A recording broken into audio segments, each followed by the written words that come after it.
Hello students, welcome back to online classes. बहुत लंबे समय के बाद मैं आज आपके लिए एक और नया वीडियो लेकर आई हूँ जिसमें हम पढ़ने वाले ऑर्गन्स ऑफ गवर्नमेंट के बारे में कुछ आगे। हमने ऑलरेडी 2 पार्ट देख लिए हैं जिसमें आप लोगों ने समझा था कि भाई किस तरह से ऑर्गन्स जो है वो वर्क करते हैं।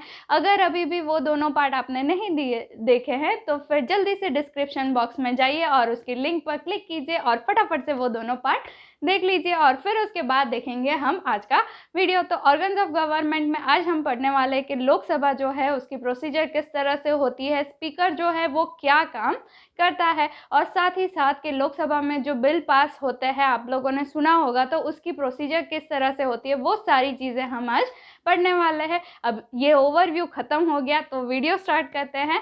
तो पहला हमारा टॉपिक है the speaker of Lok Sabha.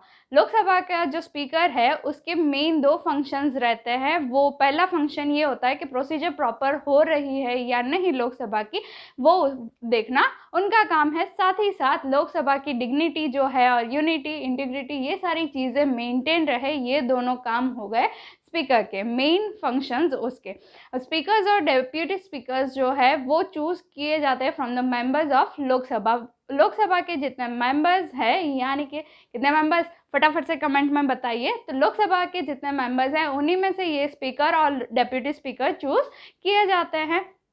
Speaker का काम ये रहता है कि लोकसभा में जितनी भी प्रोसीजर होती है वो प्रॉपर हो और बाकी के लोग जो है वो मेंटेन कर रहे डिसिप्लिन, ये देखने का काम रहता है स्पीकर का। स्पीकर भले ही कोई भी पॉलिटिकल पार्टी से बिलोंग करता हो, बट जब वो स्पीकर के पोस्ट के लिए इलेक्ट होते हैं तो उनका काम रहता है कि भाई वो इम्पार्शियल रहकर अच्छी तरह से वर्क करे और अपना काम जो है अच्छी तरह से करे। कि भाई ऐसा नहीं कि उनकी पार्टी के मेंबर्स ने जो भी बोला उसे सही मान ले और अपोजिशन पार्टी का जो भी मेंबर है वो जो बात बताता है उसे निग्लेक्ट करे, बट ऐसा नहीं होता। अब स्पीकर जो है वो ध्यान रखते हैं कि भाई सारे लोग प्रॉपर वर्क करें, इसीलिए जितनी भी प्रोसीजर होती है लोकसभा में वो सारी जो है वो स्पीकर को एड्रेस करके बोली जाती है। कि अगर आपको कुछ बोलना है कोई भी मेंबर को, लोकसभा के मेंबर्स को, तो वो पहले स्पीकर को बोलेगा, स्पीकर महोदय हम ये कहना चाहते हैं, उसके बाद फिर उनकी बातें जो है वो सारी लोकसभा के सामने वो रखते हैं।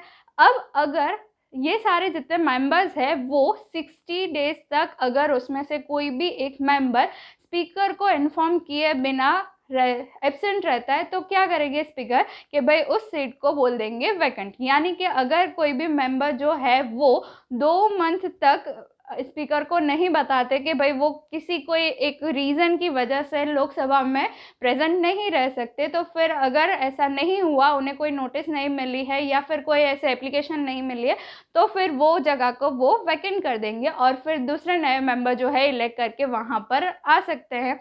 अब ये तो बात हुई कि भाई स्पीकर जो है वो किस तरह से वर्क करता है। साथ ही साथ एक और इम्पॉर्टेंट बात ये है कि जो मेंबर्स है लोकसभा के, वो जितनी भी प्रोसीजर है वो या तो इंग्लिश में बोलेंगे या फिर हिंदी में सारी बातें डिस्कस करते हैं। पर अगर इन केस किसी को इंग्लिश भी नहीं आती और किसी को हिंदी भी नहीं आती तो वो अपनी खुद की रीजनल लैंग्वेज में भी पूरी प्रोसीजर जो है वो बता सकते हैं। अब ये बात ऐसी हुई कि भाई जो मेंबर्स है वो सारे स्पीकर को इतना देते हैं, मतलब मान देते हैं ये सारी चीज़ें।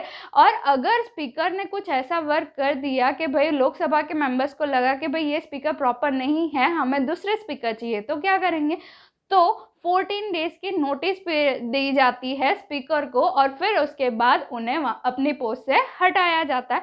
तो ये बात हो गई स्पीकर के बारे में। अब स्पीकर के रिलेटेड एक और चीज़ जो है वो इम्पोर्टेंट टॉपिक है कास्टिंग वोट। ये 2 मार्क्स के लिए ज़्यादा इम्पोर्टेंट है, तो आपको याद रखना है कि भाई कास्टिंग वोट क्या होता है। तो कास्टिंग वोट इस तरह से होता है कि जो भी लोकसभा में सारी प्रोसीजर होती है उसमें अगर कोई भी बिल पास करना होता है तो फिर उस टाइम पर वोटिंग ली जाती है।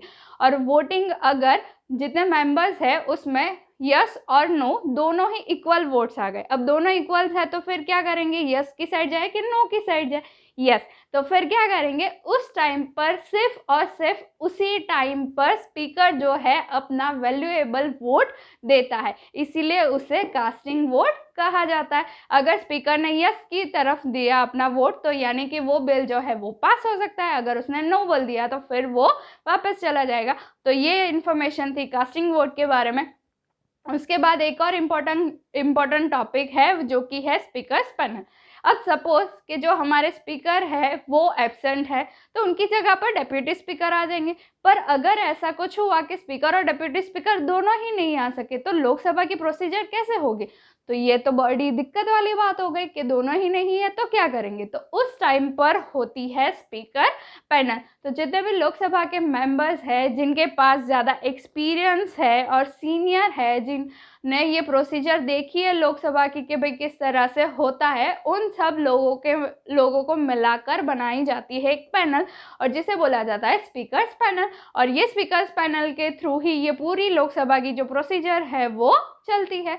तो ये इन्फॉर्मेशन थी पूरी लोकसभा के बारे में। अब हम देखेंगे आगे कि भाई लोकसभा और राज्यसभा में से कैसे बिल पास होते हैं।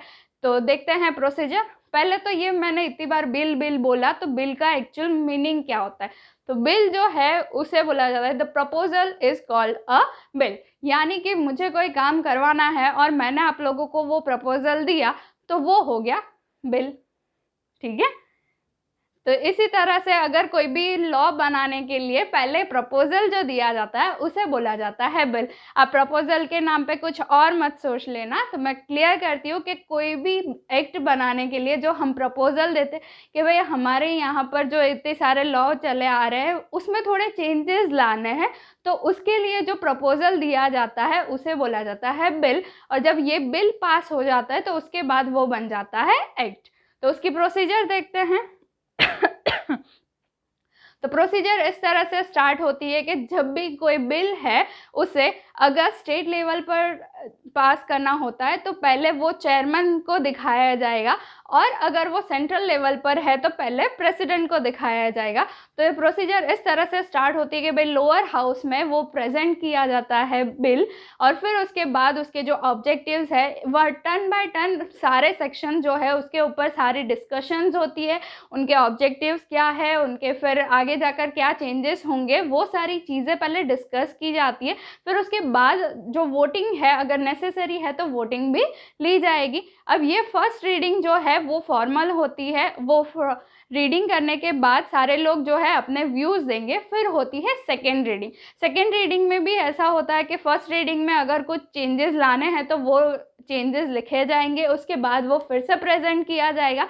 अब कई बार क्या होता है कि भाई जो लोकसभा के मेंबर्स हैं वो थोड़े बिजी रहते हैं, तो उस टाइम पर अगर लोकसभा के मेंबर्स ये सारी प्रोसीजर नहीं कर पाते तो एक नई कमेटी बनाई जाती है, और ये कमेटी के मेंबर्स जो है वो सारी चीज़ें एक बार देखेंगे, क्या ऑब्जेक्टिव्स है, क्या क्या उन्होंने रिकमेंडेशंस दिए हैं, वो सारे चेक करने के बाद वो कमेटी देखेंगे कि भाई ये प्रॉपर है या नहीं। फिर उसके बाद अपना रिपोर्ट जो है वो सबमिट करवाएगी लोकसभा में, और फिर से एक थर्ड रीडिंग होगी। यानी कि 3 बार रीडिंग होती है, उसके बाद ही कुछ जो निर्णय है वो लिए जाते हैं। अब थर्ड रीडिंग जो हो गई वो ऐसे मतलब कि भाई हाँ सारी चीज़ें प्रॉपर है ये चेक करने के लिए थर्ड रीडिंग हो जाती है। अब थर्ड रीडिंग के बाद बाकी के जितने भी मेंबर्स हैं वो सारे मिलकर वोट करेंगे, और अगर सारे लोग अग्री होते हैं तब ही जाकर वो फिर साइन होकर जाएगा अपर हाउस में। अपर हाउस में जाने के बाद अगर अपर हाउस में वो 6 मंथ तक रहा बिल, उसके ऊपर कोई जवाब नहीं मिला, तो फिर राज्यसभा ने वो एक्सेप्ट कर लिया है ऐसा माना जाएगा। अगर राज्यसभा चाहे तो उस बिल में अगर कोई चेंजेस लाने हैं तो वो कंसिडरेशन के लिए वापस से लोकसभा में भेज सकती है।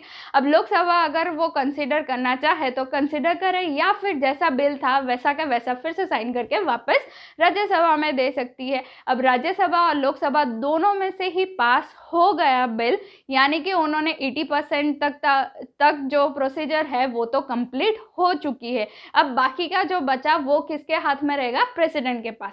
तो राज्यसभा और लोकसभा में पास होने के बाद बिल आ गया अब प्रेसिडेंट के पास, और प्रेसिडेंट के पास जो है वो 3 ऑप्शंस रहेंगे। या तो वो बिल साइन करेगा, यानी कि बिल साइन कर दिया तो उन्होंने अप्रूव कर दिया, या फिर वो अपने पास ही बिल रखेंगे, यानी कि उन्होंने वो पास नहीं किया। या फिर अगर उन्हें प्रेसिडेंट को लगता है कि भाई इसमें कोई चेंजेस लाने हैं तो वो क्या करेंगे, वापस से वो पार्लियामेंट में देंगे, और उन्होंने पार्लियामेंट में दे दिए। फिर उसके बाद फिर से वही वही प्रोसीजर होगी कि पहले लोअर हाउस में पास होगा, फिर अपर हाउस में होगा और फिर वापस जाएगा प्रेसिडेंट के पास। तो इतनी लंबी चौड़ी प्रोसीजर होती है कोई भी बिल पास करने के लिए। तो ये प्रोसीजर जो है वो नॉन फाइनेंशियल बिल यानी कि ऑर्डिनरी बिल के बारे में होती है। बिल 3 टाइप के होते हैं, एक तो ऑर्डिनरी बिल जिसकी प्रोसीजर हमने यहाँ पर देखी, फिर सेकंड होता है कॉन्स्टिट्यूशनल बिल और थर्ड वन होता है मनी बिल जिसे हम बोलते हैं बजट। तो ये जो तीनों बिल होते हैं उसमें प्रोसीजर थोड़ी बहुत सेम होती है। तो हमें अगर पूछा जाए क्वेश्चन में कि क्या प्रोसीजर है बिल पास करने की, तो जो मैंने अभी एक्सप्लेन किया यानी कि ऑर्डिनरी बिल के बारे में वो प्रोसीजर आपको लिखने रहेगी। और साथ ही साथ ये क्वेश्चन भी आता है कि भाई प्रेसिडेंट के पास जब बिल जाता है तो उनके पास कौन से 3 ऑप्शन रहते हैं। तो ये रहता है कि वो साइन करेंगे, या तो बिल अपने पास रखेंगे, या फिर वो वापस पार्लियामेंट में भेजेंगे। तो इस तरह से ये सारी प्रोसीजर होती है। नेक्स्ट वीडियो में हम देखेंगे कॉन्स्टिट्यूशनल बिल जो है उसकी प्रोसीजर कैसी होती है, मनी बिल की प्रोसीजर कैसे होती है। तो तब तक आप ये नोट डाउन कर लीजिएगा। मैंने आप लोगों को जितनी डिटेल में बताई है वो सारी इन्फॉर्मेशन आप लोगों को लिखनी रहेगी। यहाँ पर पॉसिबल नहीं है कि मैं सारे पॉइंट्स लिख सकूँ, इसीलिए मैंने शॉर्ट में लिखा है। तो आप डिटेल में लिखिएगा। जल्द ही मिलेंगे एक और नए वीडियो के साथ। Till then bye.